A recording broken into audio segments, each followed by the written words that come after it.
اعوذ باللہ من الشیطان الرجیم بسم اللہ الرحمن الرحیم۔ پیاسا کوا اور اس کی چالاکی۔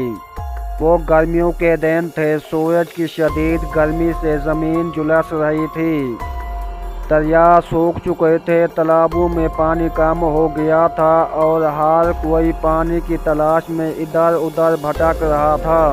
ان دنوں ایک کوا بہت پیاسا تھا، اس نے بہت سی جگہوں پر اڑان بھری لیکن کہیں پانی نہ ملا۔ اس کی پیاس بڑھتی جا رہی تھی لیکن وہ ہار ماننے والا نہیں تھا۔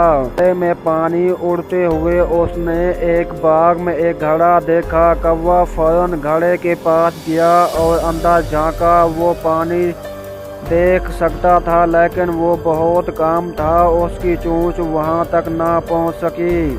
کوا کچھ دیر سوچنے لگا، اگر اس نے جلدی کچھ نہ کیا ہوتا تو پیاس سے مر سکتا تھا۔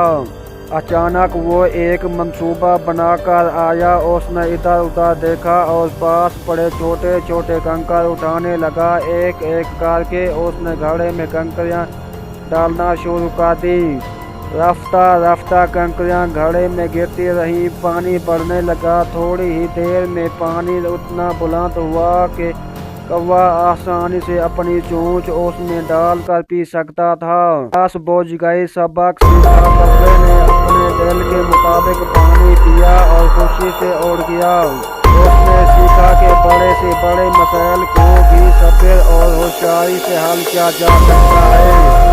اخلاقی سبق: ذہانت اور محنت سے ہر مشکل کا حل ممکن ہے۔